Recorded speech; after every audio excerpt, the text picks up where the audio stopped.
सगळ्या देशाला राहुलजीच्या पत्रकार परिषदेमध्ये त्यांनी जे ढिगभर पुरावे दाखवले, एका मतदारसंघाचे, एका लोकसभेतले, एका विधानसभेचे ते पुरावे पाहून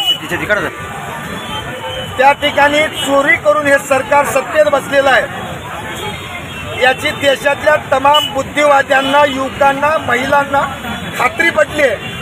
तरी हे कोडगे सरकार, निर्लज्ज सरकार याचं उत्तर देण्याऐवजी निवडणूक आयोगाचं समर्थन करण्यासाठी पुढे आहेत। पण राहुलजींनी आरोप निवडणूक आयोगावर केलाय, पोपटाला आरोप केला तर राजा, कारण या राजाचा जीव त्या पोपटामध्ये, राजा तळमळ करलेला आहे। हे सगळ्यात भारतानं उघड्या डोळ्यानं बघितलं।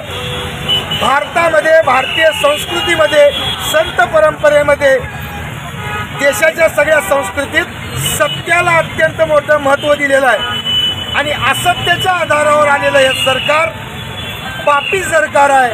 हे सरकार गेले पाहिजे ही देशाच्या प्रत्येक नागरिकाची भावना तयार झाली आहे आणि म्हणून त्या भावनेचं प्रतिनिधित्व करण्यासाठी आज लातूर जिल्हा व शहर काँग्रेसच्या वतीनं आदरणीय राहुलजींच्या खरगे साहेबांच्या आदेशाने आम्ही आज भर पावसात ही मशाल आणि कॅन्डल मार्च काढलेला आहे। ज्यांनी युवकांना मतदानाचा अधिकार दिला 21 वर्षापर्यंतच्या, त्या राजीव गांधीजींच्या चरणापाशी थांबून आज आम्ही हा एल्गार पुकारतोय की या देशातला युवक, महिला, कष्टकरी, शेतकरी, दीन, दलित, अल्पसंख्याक सगळे एकवटून हे सरकार उलथून टाकल्याचं आम्ही स्वस्थ बसणार नाही। लिखा हुआ है कहने की आज़ादी है, लिखा हुआ है और कहने की भी आज़ादी है। क्या इन वोट चोरों को चोर कहा जा सकता है? बिल्कुल कहा जा सकता है। हमारे नेता राहुल जी गांधी ने ये पूरा एविडेंस के साथ दिखाया है, सगळ्या लोकांना ते दाखवले।